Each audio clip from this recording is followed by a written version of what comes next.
YouTubers. Whew. Man, I was gonna originally do a live last night, but man, your boy was tired, yo. Your boy was tired, man. Had a lot going on this week, so had to get my grind on, man. Had to put in a lot of business, put in a lot of work. But nevertheless, first of all, before I start, breaking down what I'm going to talk about. First of all, I want to give a rest in peace shout out to my man, CPO the Boss Hogg. He passed away today. Good friend of mine. Had him on the show many times, man. Very solid guy, man. I mean, him along with Big Prodigy from South Central Cartel, they were the first big guests that I had on the show. Cause see, I've been doing this for about a good 8 years, 7 years going on. The first year, I wanted to focus more on the underground, like getting acts around my area, people that are up and coming. Then the following year, I wanted to reach out to more legends. Because I was like, okay, let me go ahead and reach to some West Coast legends. I remember Big Prodigy, he did an interview, and my homegirl Shonda, she got me in touch with him. I just hit him on the Facebook. I needed his Facebook and hit him up, and bam, there was a connection. And it was the same thing with CPO. I hit CPO up, like, hey man, you want to get on the show? I got a radio show going. We would like to chop it up with you, talk about your career. And he was like, yeah, man, I'm down with it, man. I thank you for giving me the opportunity. So he was on the show a couple times. I got to know his story. I'm about to post that interview in its entirety tonight. I couldn't find it for the most part because I was under a different name. And a lot of those old interviews that I had were lost under that name. And I just now retrieved it. So I'm going to definitely upload that interview we did with CPO. Now, I ain't going to lie. I wasn't as seasoned as I was now. I was still a little green when it came to doing interviews. So it was basically a conversational type thing with me, T-Max, and Ilada Sandman. So it was basically us three. We was chopping it up. I wasn't really seasoned like I was now when it came to doing interviews. But CPO's a good dude, man. Very solid guy. He called up episode 200, show salute. And it's just a big loss, man. It's a big tragic loss. He been going through it health-wise for the past several years. And I've always stayed in touch with him. I always checked on him to see if he was good. And that man was responsible for a lot of classics too, man. I mean, he was on the NWA Niggas for Life album, the Murder Was the Case soundtrack, Above the Rim soundtrack. He did a lot of songs for Death Row, Ruthless, Picture Me Rolling with Pac and Danny Boy. It's, god dang, man, half them niggas on that song is gone, bruh. Pac, what's his name? Pac gone, Johnny J gone, CPO gone, Big Sight gone. Damn. Only one left is Danny Boy. But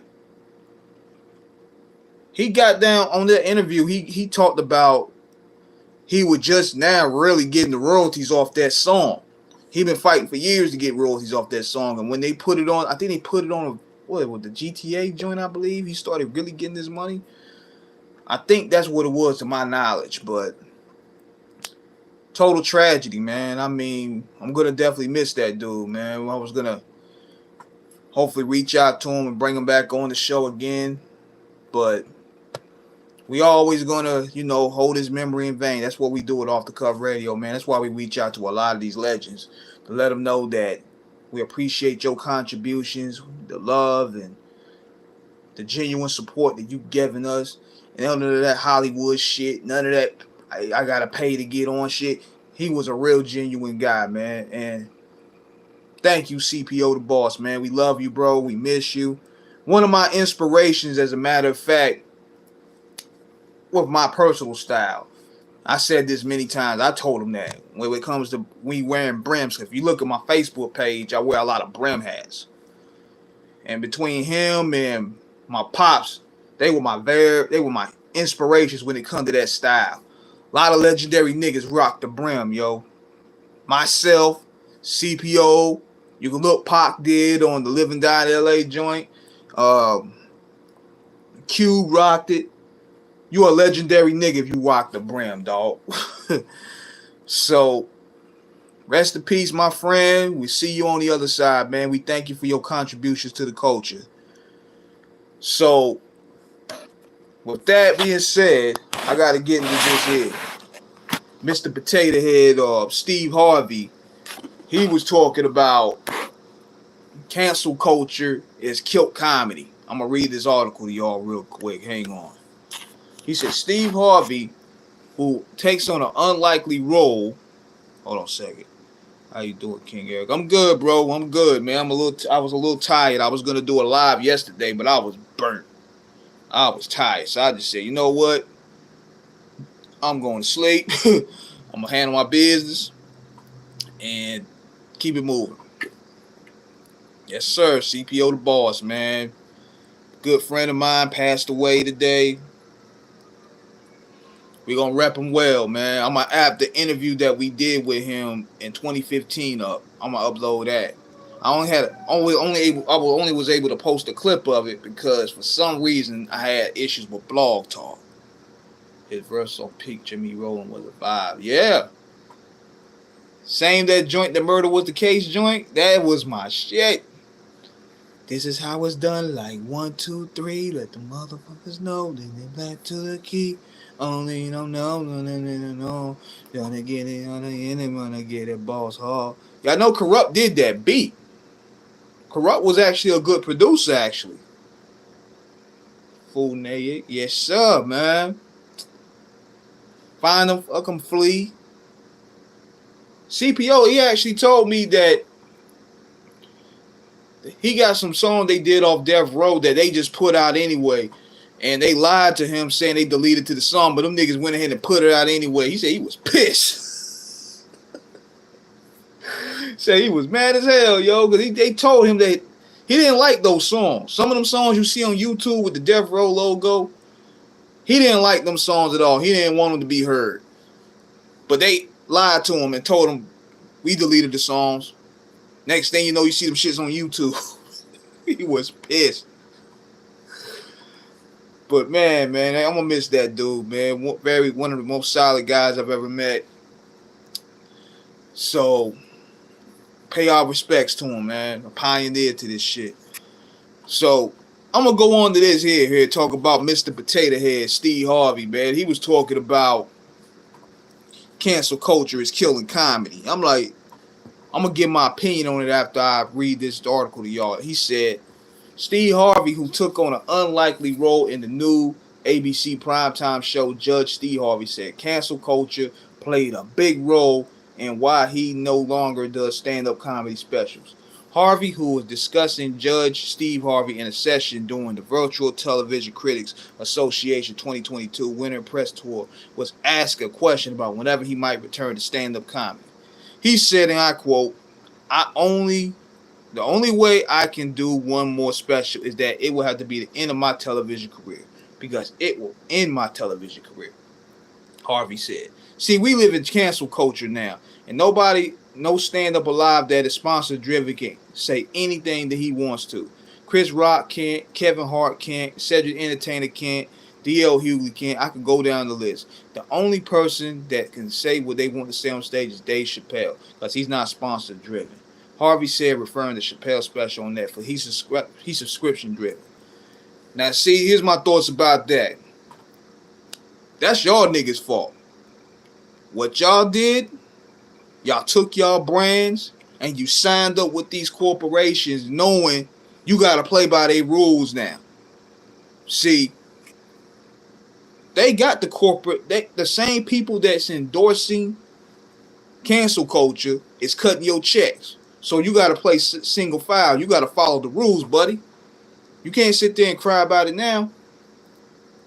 Chappelle showed y'all the way. and he's making a killing, doing it his way. Corey Holcomb, he's showing y'all the way. One of my favorite comedians right now. Corey Holcomb's show is dope. I'm going to tell y'all about Corey that people may disagree about. But when I look at Corey, I see prime Martin Lawrence.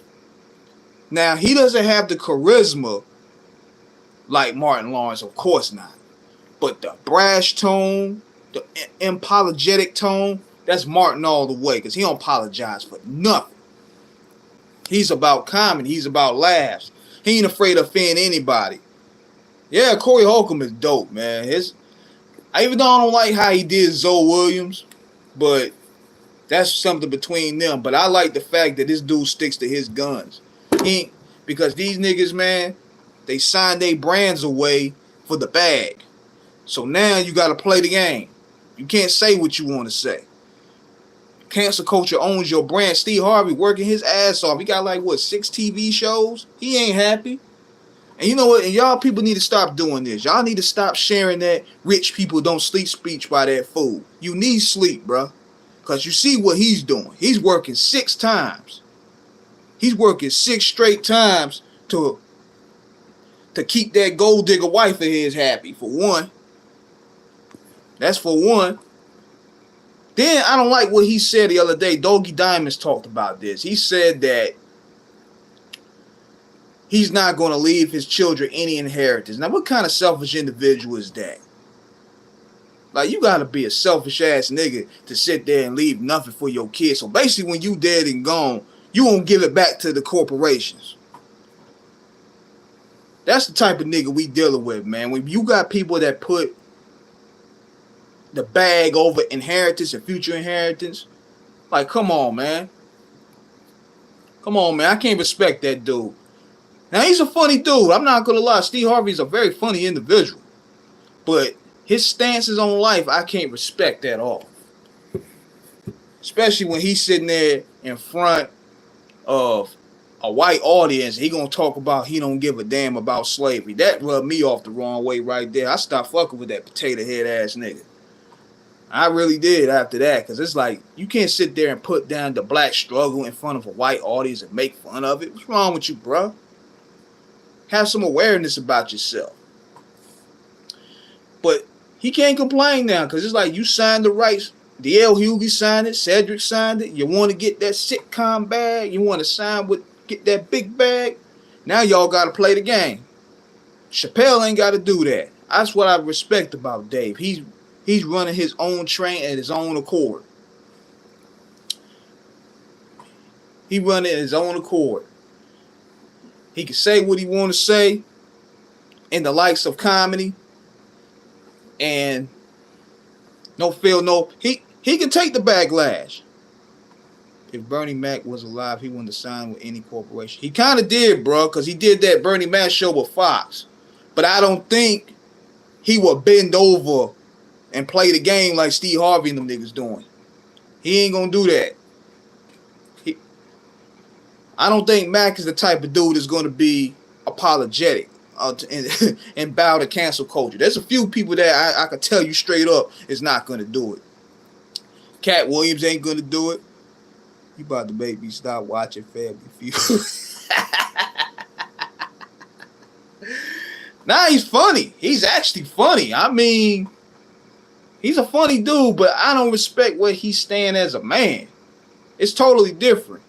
Like, I could separate the man from entertainment. I don't have no problem in doing that. Because a lot of these rap niggas I'd even met, I don't like personally, but they music hits. Exactly. Who don't leave nothing for their kids? See, it's exactly, that's my point right there. Like, that's supposed to be, you're supposed to be leaving wealth. You're supposed to put them in a position to carry on that Harvey name. Now, it's totally different with how Shaq is doing it. Cause see, with Shaq want his kids to pay hard dues, and so that way when you pay those dues, you're not gonna lose it. He told him straight up, I'm not gonna just hand you the empire. You're gonna have to work and earn it. And when you work and earn it, you're gonna appreciate it. But to not leave your kids nothing, like, You gonna leave it for just you and your gold digger wife to spend? Like, really? And when you dead and gone, it's going right back to these corporations. And then you gonna leave your kids with nothing. No rights to your shows, no rights to your comedy, no rights to the kings of comedy. You're just gonna bring it back to the corporations. And even cooler than the movies that he's done. I can't respect that, man. I mean, that's just selfish. That's just straight selfish, man. I mean, then just like I was telling people, man, the messages that he shared is kind of destructive to me. But at the same time, he's trying to do it for a bag. He's saying anything to get a bag, yo. That's why when he started doing books and all that shit, that was for the bag. I was hoping you ladies won't trying to follow up on that. That's a hustle. Exactly, Shannon. You know I'm speaking the truth on that. Oh, that's a hustle about Steve Harvey. Because Steve Harvey come from Cleveland. Like, shit, you got to be hustling to come off from out of there. Shit, that's a hustling ass city where he came from, yo. He gonna run game on you. All this is game to him. So, that's where I stand on that right there. And another thing, there's another story that I looked up to. This is crazy, man. The chick that came out, I was gonna talk about this yesterday. The chick that came out and accused Trey Songz of rape, she going public with the shit. And people, they're trying to either defend Trey Songz or, you know what I'm saying, say he ain't do it, he ain't got to rape nobody. Let me tell y'all this, man. Might get a little flack for it. I don't think he did it, but his track record, I'm not saying he did, I'm not saying he didn't do it, but his track record speaks for itself. Like, when you getting accused of all this shit everywhere you go, it's not a good look for one. There's stories going on around about that dude. And see, what happened with him is when you a sex symbol like him, you get women thrown at you every single day. The point is to put on your family. Exactly. The point is with Trey, like when you a sex symbol like Trey Songz, you get women thrown at you every day. This nigga can't even probably go pump gas without women hitting on him. He can't go to the gas station get a drink of water. He probably got chicks waiting for him to wait take a piss. Everywhere this nigga go, he got women accessing to him. But here's the game. When a nigga like that get told no, it messes with his ego. So therefore he like, why you dissing me? I'm Trey Songz. So niggas get mad. And yo, he got high yellow energy anyway. He got high yellow energy. So maybe he did do it. I mean, it won't surprise me. A lot of people keep saying, man, I don't know, man. He don't like the type they'll do. I'm like, nigga. Dudes like that, when they get it thrown at them and women tell them no, they can't handle rejection. Because they so used to women telling them yes and what they want to do. And not to mention, the more you get into it, the more vile your behavior start being. Like, you start doing golden showers and you start spitting on chicks. I seen a clip the other day. This nigga had two chicks next to his stomach and he spat on the chick's face and she licked the spit off of his stomach. I was like, see, now you turn into some other shit, nigga. Now you doing some other sick shit. See, when dudes start getting sex so much, it's kind of like R. Kelly. Ain't it funny how he's following the R. Kelly footsteps? You start doing nasty shit. You start doing different things that's unimaginable. Like, you'll sit there, do the golden showers. I mean, these niggas do some nasty stuff to these chicks, yo. I mean, if I told y'all 1/3 of the stuff that I've heard in this game, y'all will be like, damn, what the fuck these niggas be on? But hold on, I'm going to read y'all the article, man. I'm going to read y'all the article real quick. And maybe I could give y'all a clarification of what's going on with this situation. Let us know what you know. You try to get me blackballed, man. They already got me on strike. Y'all better tune on it. Y'all got to sometimes tune on to some of them shows because I talk about stuff like this. Well, I already got a strike on me. I'm trying to hold on to the 25th. Y'all trying to get me kicked out this bitch. I already got my damn. They already took my monetizing down. Hold on, y'all. I'm gonna read this shit, man. Hollywood Confessions. Y'all trying to get me shot. Y'all trying to get off the cuff radio blackballed up in this joint. I understand though. Hold on, I'm about to read y'all the article though. See, one thing I don't like about this modern era is when you click on a web page, they want you to subscribe to it. Her name is, what's his name? Dylan Gonzalez. I think that's her name. She's supposed to be a basketball player or something. Hold on, where's this shit at? She said, I stand with you and encourage all those who have suffered abuse to speak out and come forward. Suppression of our voices only emboldens our oppressors, and you cannot heal what you do not reveal. Hold on, man. I'm trying to find this shit. But I'm going to tell y'all this, though. Then you had Keke Palmer out there accusing that nigga. And Keke Palmer don't say nothing. She's probably one of the nicest girls in this business. And you know you got her speaking out something wrong. She said that Trey Songz used to use sexual imitation to make her appear in a music video. See? That's what I was saying. When niggas get dissed, she turned them down. Now you want to use force to put her in the video. That ego get bruised. It's a dangerous game. But I'm going to tell you this, though. That nigga might be done, though. I'm going to tell you why he may be done. See, this is what R. Kelly had. R. Kelly had hits, nigga. That nigga had 12 Play, the R. Kelly album, the R album, the Chocolate Factory, TP2.com, You Saved Me, Step in the Name of Love. Man, he already had the crowd approval. He was like, nah, Kills, we hope you ain't do it, nigga.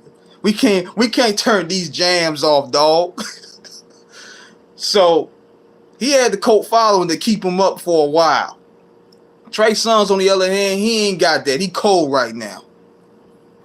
What the last Trey Songz hit was out there? Say I. That was what, 2013? Thank God invented sex. That came out like when Obama was popping. Shit. Trey Songz ain't been relevant in how long? Shit. So he don't have that cult following like R. Kelly does. Where niggas gonna ride or die. There's still niggas today that's riding with R. Kelly. They riding with R. Kelly to the core. And the nigga on tape doing it. Got a documentary. That documentary closed Kel's coffin right there, though. I think if the Lifetime didn't put that together, he still would have been out. But that body, that nigga. So with Trey Songz, he ain't got the hits, man. 2014, that's the last time we heard of Trey Songz. He been coasting off looks, and I said this when I heard he got accused again. I said, yeah, you just need to just sit down and find one girl and go home, dude. This game here is for the land of the scandalous and the scammers. You can't do all of that. Take a daggone groupie to the hotel, screw him and throw him to the side. Nah, they won't clout these days, dude. You better make them sign some agreements, some agreement papers. It's a totally different game, buddy. Shoot, Chris Brown can't even do that. They try to get Chris. Why you think he laying low? It's a different ball game now. These chicks writing books. They getting podcast deals. They getting babies off you dumb niggas. They wait for you to get a lick. Now, see, back then, you could just go ahead and do what you do. Keep it to the side. Do your little dirt. Keep it moving. The game is very open right now. You're in the metaverse now. Shoot. Just like that dumbass PJ Washington. That Brittany Rayner trick she done made a come up off of him. So now, these chicks looking for Trey Songz in a way too. Even though he ain't making it better for himself. Dave Chappelle told us years ago, always get in the writing. Look up Dave Chappelle love contract. Yeah. Yeah, man. But these niggas, man, they get cocky. They get egotistical, man. They feel like you can't tell them nothing. Oh yeah, I got the bag. I got this. They can't tell me nothing. Please, man. Please. Let me tell you, man, nobody's exempt from falling off. Nobody. One misstep, your shit is out of here. We don't really have no power in this game. That goes for anybody. Even the people that, quote unquote, they get looked up to, like Puffy and Jay. One bad step, they out of here. Because think about it. If you got billions of dollars like they claim they do, you could talk your ish. Just like how Elon Musk is doing.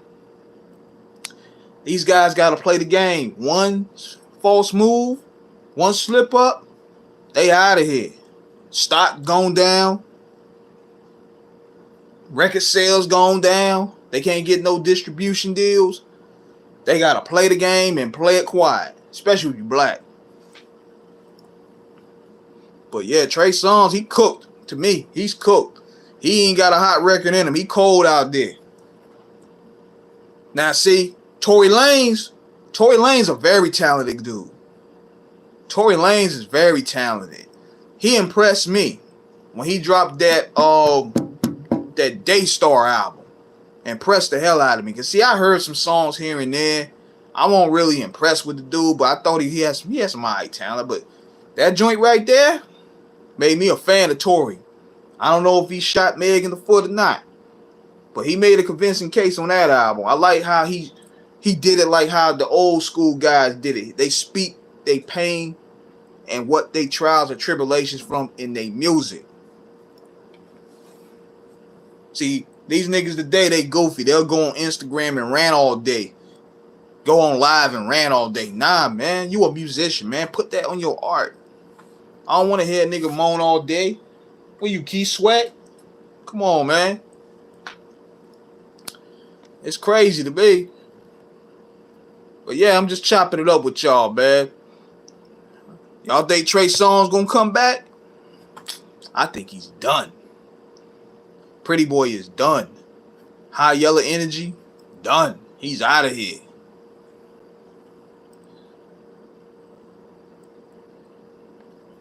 Yeah, man, he can't do nothing about that. But check this. I was also reading this too in other hip-hop news. Talib Kweli and Remedy going at it. This shit goes back 5 years now. I don't like, man, come on. I'm going to read this to y'all real quick, man. These two have been going at it for the past several days. I had a back and forth with Kweli before, and I was like, and he blocked me on Twitter. It was a very funny exchange. I'm like, yo, this dude is emotional.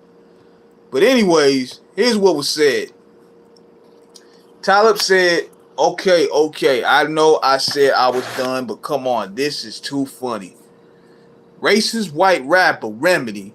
For those who know who Remedy is a Jewish guy that is affiliated with the Wu-Tang Clan. He's a producer, executive producer. He said that Remedy stalks me for 5 years. Now he got artwork depicting himself in chains like a slave. Look at how determined he is to break free. So this Trump-supporting pro-Israeli government rapper can call me a racist, tell me about how much he hate Marxism, and then this is his artwork. They want our rhythm, but not our blues. I saw it, and he started trolling me. This is effing hilarious. So then, because this been going on for 5 years, this just happened again.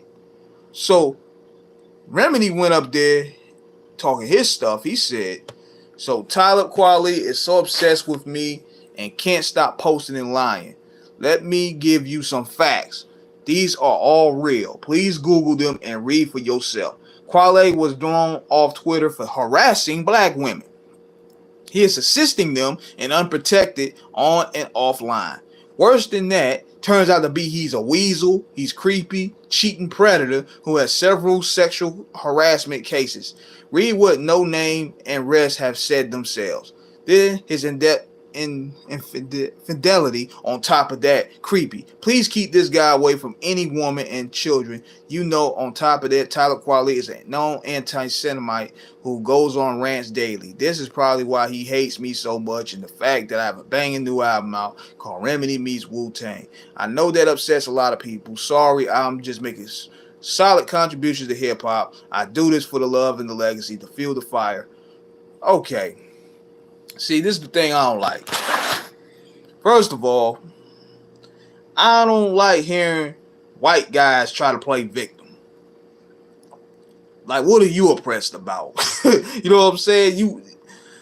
What are you oppressed about, for one? What do you got to complain about? I'm like, yo, people run this damn culture. Yo, people control what we saying. Yo, people control all this. What the hell are you impressed about? And to call Kweli a racist is stupid, because Kweli don't run these records. Kweli is not in no position to make or break records. Kweli ain't in no position to blackball nobody. Kweli, he's not the type of person that's gonna erase your record if you say something about certain people. Kweli don't have no power. So where you get racist at? You better off, see, people got to say prejudice. And even with Kweli, one thing I do, even though I don't like him, we had our back and forth. We have our odds itself. He ain't afraid to G-check this stupid stuff. And people be like, damn, you taking Kweli's side? Yeah, on this one. Even though Remedy, what he said is true here as well. But I have a code, man. I can't side with him over Kweli on that end, because it's like, okay, you had me there, but now you want to play victim. And I'm not good. That's not cool to me. That's not cool to me at all. So what they need to do, as Suge said on the Gilly the Kid joint, y'all arguing back and forth, knuckle up. Put it on pay-per-view.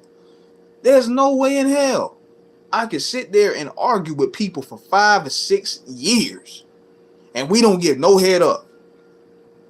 Drop some diss records. Drop some diss records. I want to see a fade. I want to see something. These niggas been going at it for days on the gram. Type in big paragraphs. You see, I stopped reading it. I'm not about to read all that. Y'all got too much energy, man. Y'all need to handle that y'all need to handle that in the ring or in the streets. That's my opinion about that, man. I mean, people would say, dang, you taking Kweli's side? On this part, yeah. I ain't got a dog in this fight. But I gotta stand with what's real, man. I don't like when you got a lot of these white guys coming here talking about, oh, I'm so oppressed. No, you're not. You run this. What you gotta be oppressed about? What you oppressed about? That's like that idiot from Fresh and Fit gonna sit there and defend white men, talking about, I think the biggest victim is white men. Get the fuck out of here. They ain't got too many goofies out here with platforms now. Mike Knuckle or Knuckle Up, sell it on the pay-per-view. Hey, at this point, it gotta happen. It gotta happen, G. Because one thing I will say, Remedy's album is pretty good. See, I still listen to the music. He put together a nice album. We played one of the joints on Screwball. Fire. He got Ghost, he got Capadonna up there. But just because you don't agree with their politics doesn't mean you can't rock with their music. Even with Kanye and the weird shit he do, if he got some good music, I'ma rock with it. Who's that name? Call Vince McMahon and Tony Khan. They could promote this for WrestleMania on AEW pay-per-view. Yeah, they could. But they outdated on that end. It gotta be somebody that's serious. But see, people don't want to knuckle up because they scared of taking that L, man. Niggas don't want to take no L. But these two here, they can take an L. A lot of these guys that's, on that tough guy shtick, they can't take the L. That's why they gotta back it away a little bit. But Kweli and Remedy, they can definitely get in the ring. But see, Kweli can't lose. you be like, damn, yo, there could be another Jake Paul situation. I'm like, yo, you talked all this culture shit. White boy beat your ass. That's what quality you gotta live with. Like, you can't fight for your people now. Tyronn Woodley showed you all that. Straight up. But check this. Now check this out. This is what y'all need to check for, man. This is a new project that came out while I'm talking about hip-hop. Check out The Cloth. Look up The Cloth. This dude by the name of Riggs, he got a joint with DJ Muggs. And it's going to be fire. Let me tell y'all, man, Muggs been a savage for the past several years. Muggs been putting it down for the underground, man. I mean, he got albums with Planet Asia, Ill Bill, what's that motherfucker name? Rome Streets. That's one of my favorite albums right there. I still bang that at least once or twice a week. But Muggs, Mayhem Lauren, come on, man. Muggs is that dude right now for the underground. That dude is carrying the underground right now. And you got my man Riggs up there. It's going to be a fire project. See, I want to send a shout out to my man Bombit, man. He be putting me on to a lot of these guys, man. A lot of these new acts. Hip-hop ain't dead, y'all. Hip-hop is not dead at all, man. There's a lot of great music up there. Can you believe some folks nowadays are agreeing with C. Lewis Tucker? They're misinformed. Yeah, they're very misinformed because C. Lewis Tucker is not for the culture and never been for the culture. I'm not agreeing to nothing that C. Lewis Tucker is saying for the simple fact that the difference between shit then and now. Then you had somewhat balance. Rap was considered scary. You had the militant side. For every joint you had, talk about the streets, talk about pimping, talk about shooting, whatever. You had at least about a couple talking that real shit. Talk about the police, talk about gang unity. Rap at that time when C. Lewis Tucker was protesting was scary. It had rebellion edge to it. Today, none of this goofy shit has no rebellion edge to it. So therefore, people will probably look at us, man, we should listen to C. Lewis Tucker. She didn't care about us. She wanted a bag out of that. She wanted a record label out of that. She wasn't going to do nothing for us. Not to mention, she starved out a lot of LA. I mean, look it up. I did a video about this a long time ago. She treated a lot of people foul. Yes, DJ Muggs and Riggs dropped Where the Soul At. Yes. Dope project. But nah, man. See, man, even Brother Khalid Muhammad, happy birthday. Called her out. Called out Calvin Butts and all these suckers. Called them all out because they trying to suppress rebellion energy. Cause see that a lot of them cats from the 90s, they were pushing that line of rebelliousness. We were rebelling against this bullshit. You know what I'm saying? Just like even people would say, well, man, you had violence in your music back in the day. We saw that video that you did about Dolores Tucker. We do need accountability. Yeah, we do. We do need accountability. But see, the problem is we took a lot of accountability and we put the bag as our justification to not face accountability. Just like, for example, you see somebody twerking in the like, for example, you go to a funeral and you see somebody all of a sudden want to twerk on the casket. Oh, we'll justify it. They'll be like, oh, she's getting the bag though. She's going to get a lot of clout. See, this is the thing. We always justifying the stupidity for getting money. That's the main problem. It used to be stuff like that you'd be shamed for, but now in today's society, you're rewarded for it. So therefore, there is no accountability. Because see, for self-destruction and ignorance, there's big rewards. You getting new clout. You getting the podcast deal. All this goofy shit. You getting all types of endorsements now. So it used to be a shame to do goofy stuff like that, but now they found ways you could be rewarded for it. It's crazy, huh? So that's the main problem with accountability. I mean, accountability needs to be taken, but at the same time, it got to be handled in a constructive way.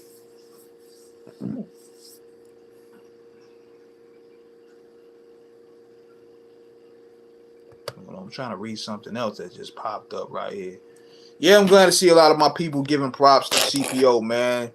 That's what's up, man. I seen the chill say rest in peace. My man, Hutch gave a rest in peace shout out. I'm glad that he getting his flowers, man. He was a real good dude, man. Good friend of mine, yo. Real supporter of Off the Cuff Radio. So that interview is definitely going to be up tonight, man. It's the only... And you know what's crazy? Is that people will actually think I'm lying about a lot of this shit. I had somebody tell me earlier, man, you and CPO the Boss weren't cool, man. You clout chase. I said, you a dick, nigga. I got the text messages. He was on our interviews. He was on our show 3 to 4 times. So what are you talking about? I'll pull the receipts right now. I ain't got a clout chase. He's one of the few people I would consider friends in this business. Good dude, man. Real good dude. But anyways, I'm about to get out of here shortly, man. I'm probably about to get me some rest. Now, we're going to have some surprises lined up on Off the Cuff Radio. I'm also working on a website. The website is going to be dope. I got a website coming through we're working on. We got bigger guests coming. If this virus hurt to do what it do, man, get back to normal. But I don't think we're getting back to normal at all. Inflation is kicking people in the ass, yo. Like, whoever thought you would see a bag of chicken almost $30? This is criminal, man. And you got 2 doofuses in the office. They don't know what they doing, man. Like, we dropped the ball putting these 2 idiots up there. Because I looked at it like this. With this election I had in 2020,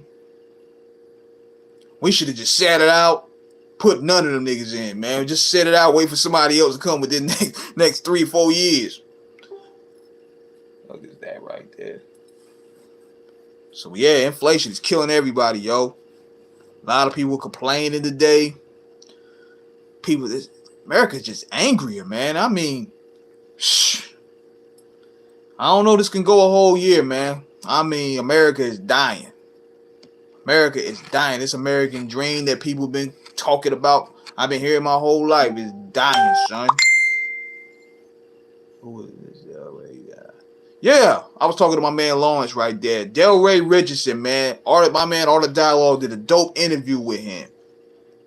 He was breaking down the paperwork of Tupac's contract. Very dope interview. Check him out. Art of Dialogue. I had him on the show 2 years ago. Good dude. Babylon's crumbling. Man, this shit done, bro. Nobody want to come to America no more. Man, this shit is done, man. America is basically one big pyramid scheme. That's all it is. One big pyramid scheme. It ain't the richest country in the nation like they thought, like people believe. It's not. It's one big pyramid scheme, and this pandemic exposed it for what it really was. Because you would think to yourself, if this is the richest country in the world, everybody should have something. It's enough to go around for everybody. What's wrong with that? DeSantis? Hell no. He ain't winning. One thing I learned about the United States, hold on. At this rate, folks prepared to move to Canada. Canada's just as bad. They got mandates up the ass in Canada. You can't even go nowhere in Canada without that. It's no different. If anything, it's worse. But Canada, man, they going through it too, man. Like, if you ain't got that, I can't say it on the air, but if you ain't got that, you out of luck. You can't go nowhere. No hockey, no food, no nothing. But DeSantis, nah, he ain't winning. He ain't got the presidential look. He ain't got that swagger. You know what I mean? You gotta have that look to be talking to these foreign ladies. DeSantis is too much of a goof. And he ain't from here. So he ain't gonna win. But I'll tell you this, the Democrats are in some deep trouble though. Biden is cooked. They shot down the mandates today. His legacy is done, bruh. You can't even call Barack. But let me get my ass up out of here, man. I'm about to go ahead and upload this interview for y'all. CPO the Boss. Rest in peace to my big homie. I'm about to put this interview up now for y'all to enjoy. Check me out tomorrow night.